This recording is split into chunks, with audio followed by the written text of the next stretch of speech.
we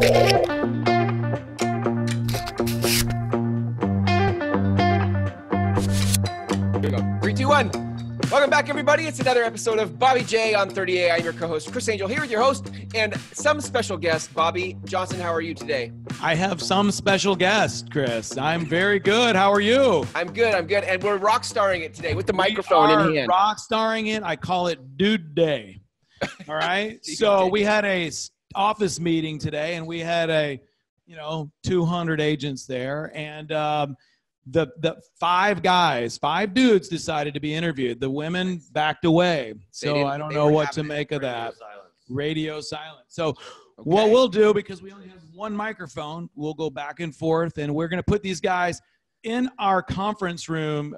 Chris, we have a little round table that you can't see. Yeah. And the chairs are red. And this is where I write contracts. And little do clients know that they're in the hot chair is what I call it, right? Yes, the hot chair. The cool thing about these chairs is they're horribly uncomfortable, and nobody would want to sit in one for very long. So we won't spend a lot of time boring them with me, and we'll get on with these guys. So see, his butt's already asleep. So first up is, the infamous Eric Davis. And I would like to add, all right, I mentioned this guy to you. Yeah. And Eric is the reason that you and I are together. He found you, he follows you, and he knows all about you. Okay. Oh, that's awesome. Thanks, Eric. So I'm gonna ask each of these guys a question. I have no idea what I'm gonna ask, but I'm gonna give you a little bit about him. So Eric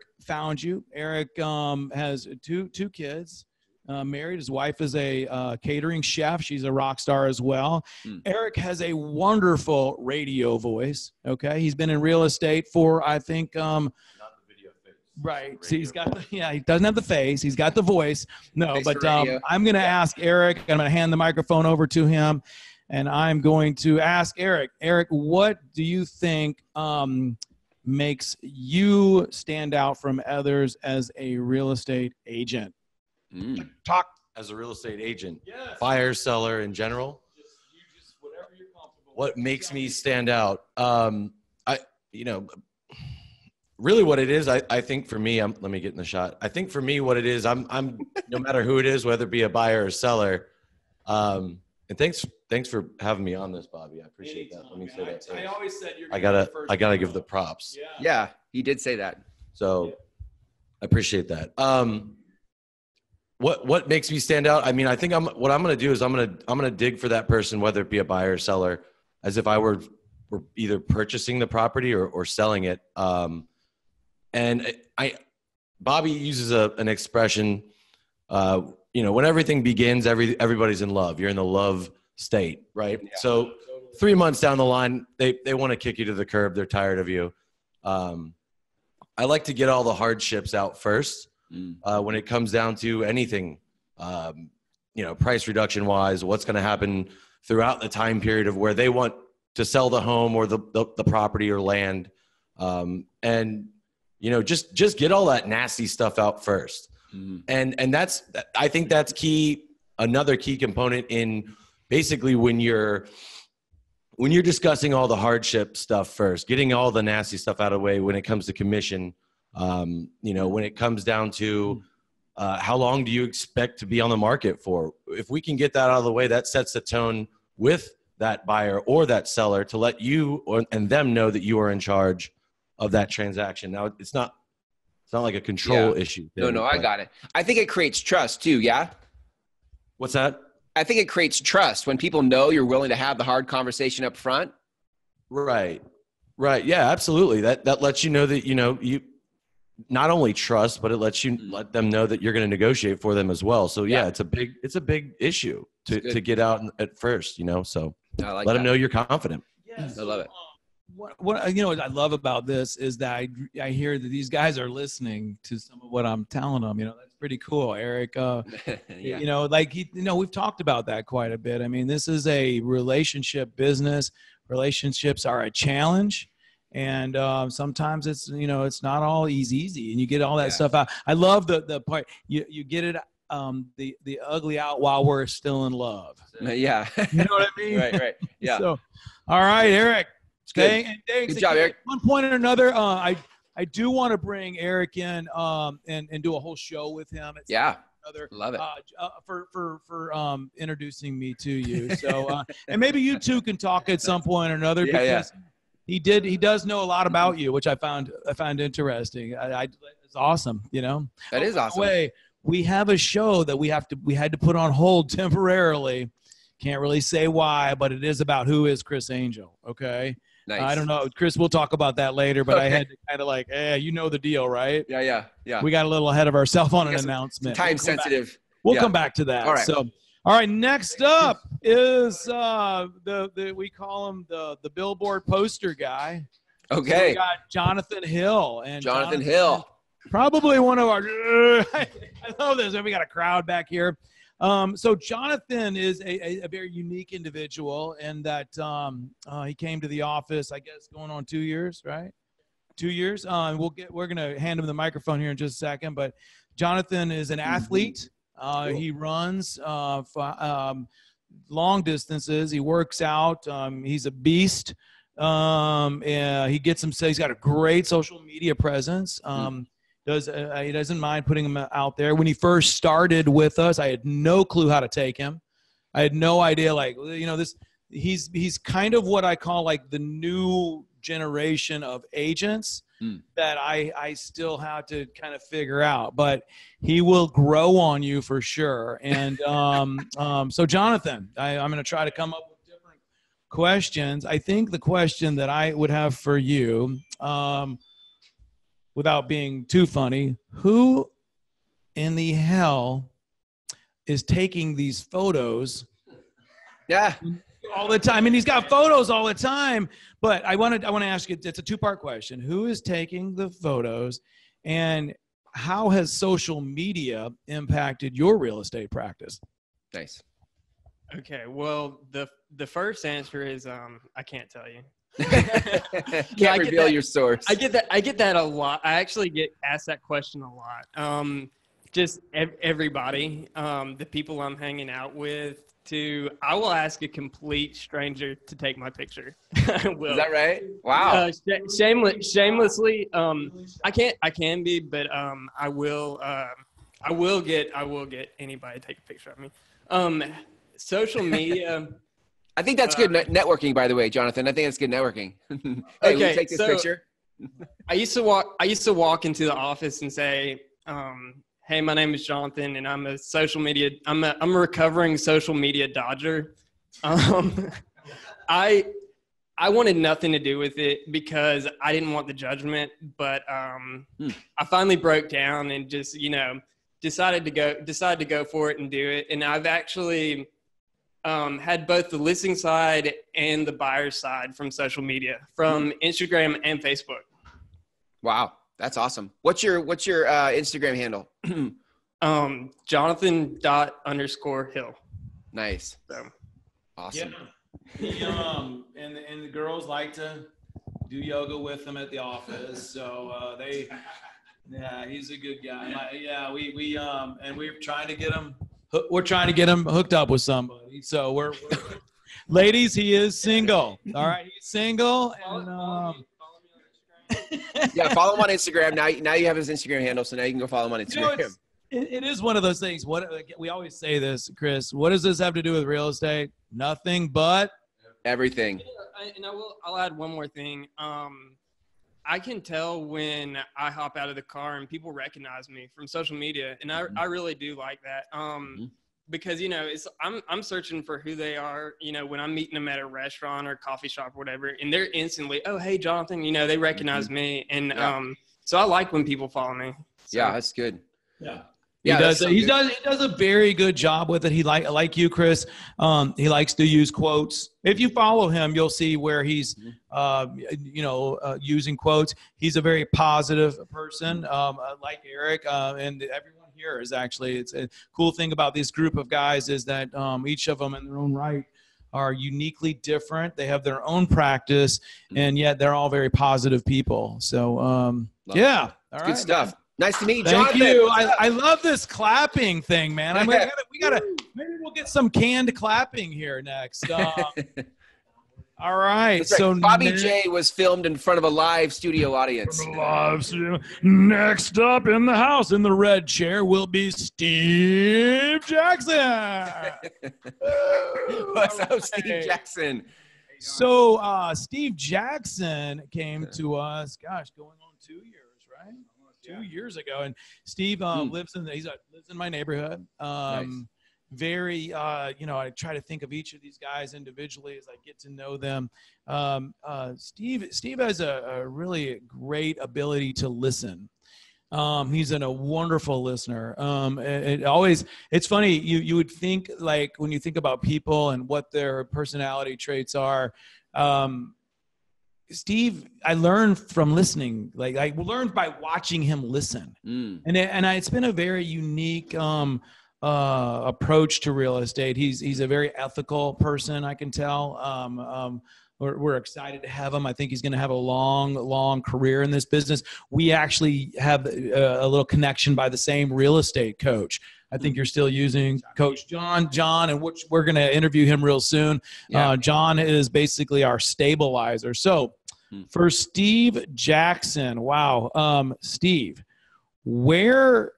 considering that you are now dumping one of your other businesses, which has been he got himself into a thorn bush, if you would, which has been I've been watching him deal with that. It's been very frustrating. Where do you see your real estate practice a year from today based on what you went through last year?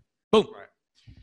It's a good question. And it's one that's going to be continuing to grow because, I told myself this year that I was going to spend 100% of my time doing real estate because I looked at the amount of effort that I was trying to carry this other business and I was pulling away from what I wanted to do. I have an enthusiasm for this business that was really, kind of, taking away from me a little bit.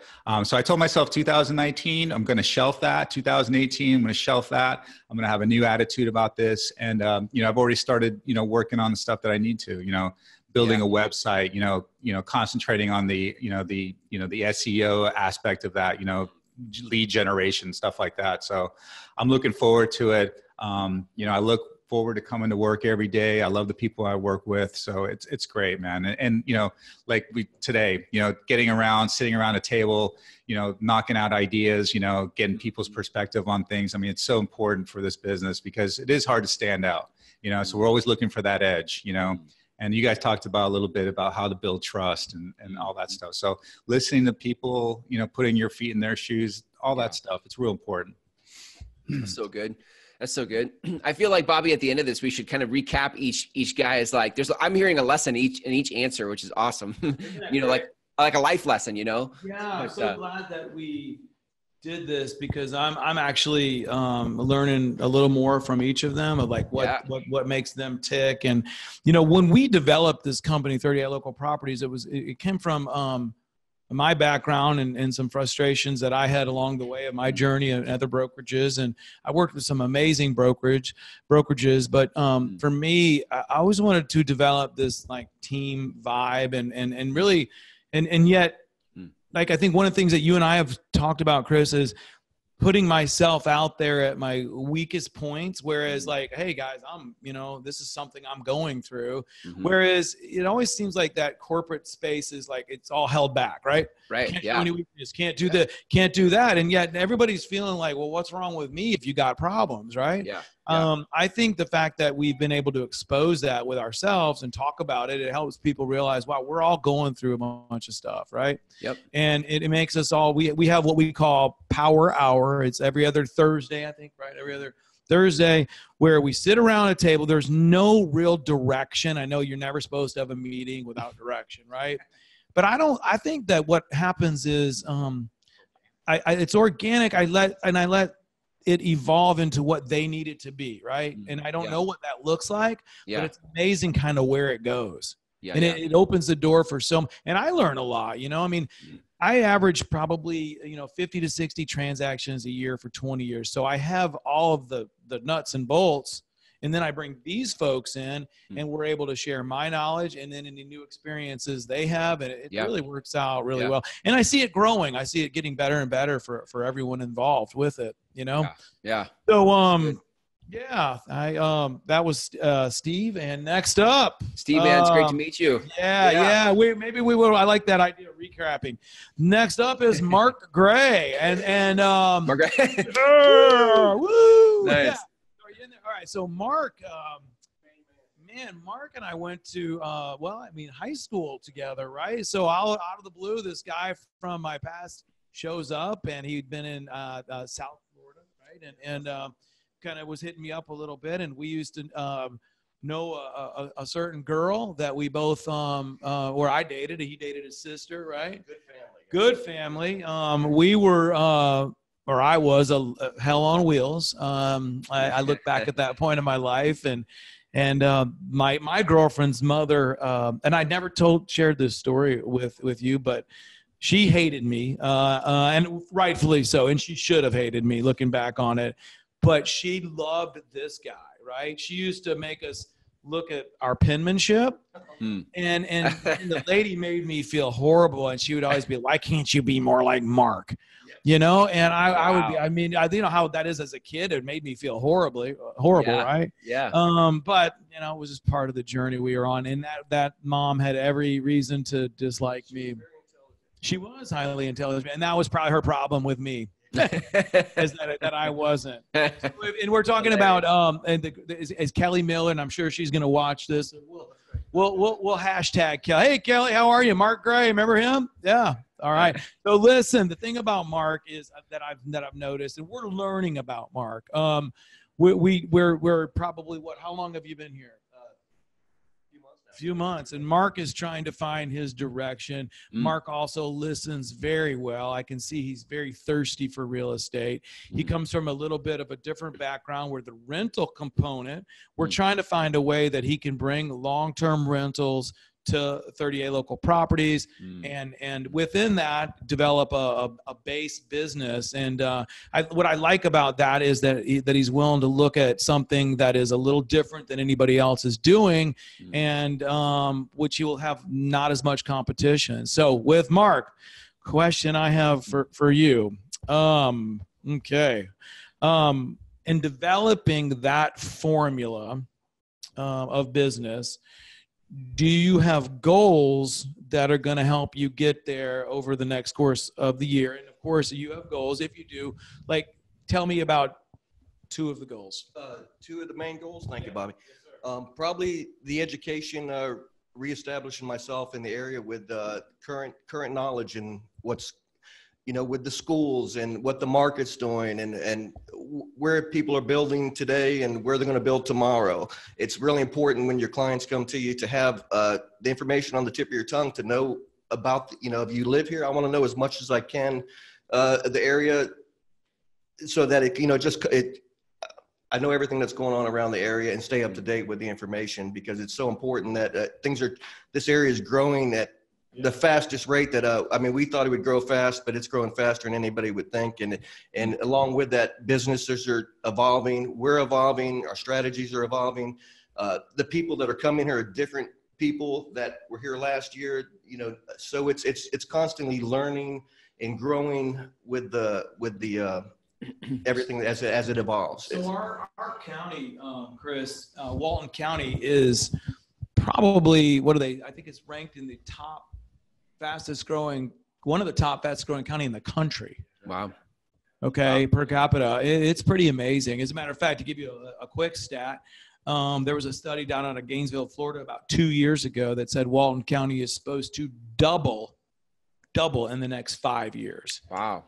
So yes, we're going to have ebbs and flows of the market. But overall, it will be more consistent. We've always been very rental tourism, right? That's been the primary market. Yeah. I think that Mark is offering up a great time to slide into this long-term aspect. Get into the long-term business and see how that plays out. Nobody really does it. I got a question though.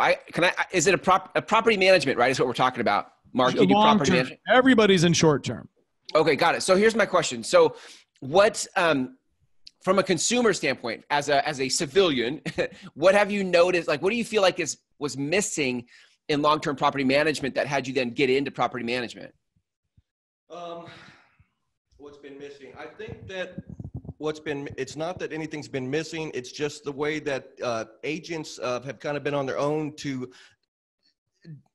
do whatever, they're developing their own system. There's not one set system out there that there's like an industry going on with annual renting. They don't pay for it. Yeah, they don't pay a lot. Pay out on There's not commission. So the agents on the other side are not, they don't want to, there's no interest in getting a house rented. And I just looked at one this morning. The clients have their house for 187 days on the market.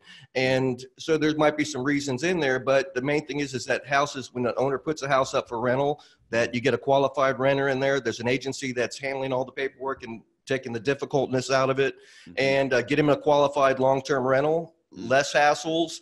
And the commissions are fair to everybody. We want to inspire other agents to bring their clients aboard, that we're willing to work with them and split our commissions, because the main thing is nobody wins if the client doesn't buy or sell a house or doesn't rent a house. That's the catalyst that in the long-term business. Bobby's really about building a long-term business with the family and stuff. And you don't, none of that starts unless you have, the initiation with the people. So really, Chris, what it is for what I see he's trying to do that I think is unique is that he's going to build a long-term business like life insurance, right? Right. You get enough of these and you've got a good income. Now, does he have a mountain to climb? You bet he does. And within that, I think he can develop some sales. These people are loyal. They come back to him, their sales. Yeah. But we have to outsource all of this at the moment. Hey, I don't deal with it. I don't deal with any rentals, so I would love to have someone on the team. Hey, Mark, anybody that's got something? I think we all get asked that once or twice a week, at least, if we know where long-term rentals are. So that is the 5 guys. We've got a bunch more here at the office, but they were bold enough to sit in the hot seat today. Nice. Chris, awesome. Did you think what did you think about these guys, man? I like it. A couple things. So a couple thoughts. Can I summarize it? I want to summarize it. Yeah, sure. Right. So crowd around here, guys. We'll listen in. We'll get Yeah, that's perfect. I love it. What happened? I lost you here. Hold on. I want to see a frame of just everybody. Oh, there we go. See if you guys can kind of get in there a little bit, and maybe I'll lean over that way. Look at that. Okay. So here's the summary. Here's what I got. Like, first of all, in there. I see. Where's Waldo? Where are you guys? What are you guys? All right. All right, go ahead, Chris. All right. Yeah, let me wrap this up for us. So here's what I like about this. Number one, I love just getting to know people. I think sometimes we look at social media or video, like shows like this, right? And it can become very, what makes it work is relationship. And when we get to see people inside of 30A, your business, we get to know these guys. And I think that makes this real, transparent, authentic, right? And so I love that you did this. I want to also give like the life lessons I feel like I heard in that, starting with Eric. I feel like one of the life lessons. So we talk about Bobby J on 30A is all about like, how do we not just sell property, but live life here? And I think there's some life lessons. So the first I heard with Eric was like, when you got to have the hard conversations, that's what creates trust, right? Whether it's in a real estate transaction or a marriage or whatever, you got to have the hard conversations, right? And then we went to Jonathan with social media, right? And Instagram and asking strangers to take your picture. And I think what's great about that is so many people, like a lot of people harp on, kids these days always being on their phones, right? But I think what's interesting is there is still connection happening through social media, right? And so there are people who and the more transparent you are in social media, the more connection you create. So if what you're after is really good relationships, then use social media to be transparent and real, right? That's how you're going to have people feel like they know you before you ever meet them, right? I'm going to sell me. I don't care what you buy as long as you use me. Right. Yeah. Nice. And then take me. Who do we have next? I'm getting all confused. Who do we have next? Steve Jackson. And then we have Steve Jackson, right? And I love the power of listening. I think a lot of times people are always talking, and there is a lot of wisdom and a lot of, well, you said the word, Steve, you said trust. There's a lot of trust that gets created when you just give me space to talk and you just receive my talking. And then I'm like, okay, I can talk to this guy, right? So many people lead with their agenda. So I love that. I think listening is underrated in life right now. Totally. And then the last thing I think, you know, I love Mark, you got Mark Gray's next. Yeah. And I love the conversation with Mark where I feel like, you know, Mark, good for you to take on a mountain to climb. I think a lot of people play it safe in life. You know, it's a big deal to go take on an industry where it's kind of chaotic and all over the place, like long-term rentals, for example. But in life, if you really want what you want, you've got to know there's a mountain to climb, right? There is no it's always a mountain to your dreams, right? So I think that's really important for people I think a lot of people have important work to do in life, but we settle for the things that are easier rather than really taking on the things that our soul really wants to do. And so I think, you know, climbing that hill is what there is to do if what you want is a life well lived. Amen. There you go. So, good stuff today. Great job, Chris. Great summarization of that, and how you remembered that, I'll never know. No, I'm kidding, but that's why you're Chris Angel. Hey, listen. So I think it's real important to what we'll do is we'll everybody's contacts down below. I'd love to tag everybody, hashtag everybody, put you up in here. But you can find everybody on our 30alocalproperties.com website. Go to the agent rosters, look down, and there they are. And they are top guys. They are here at our office. You know, we like to think we vet people. Not everybody is as we consider local as far as who we want working for us. It has a lot to do with personalities, and there's a reason that they are here, and there's a reason that they have been picked. So awesome. I look forward to seeing them every time I see them at the office, and I look forward to working with them in 2019. So with that, I think it's a wrap, brother. Great stuff. Right, love the business you're building. Thanks, Bobby. We'll be in touch.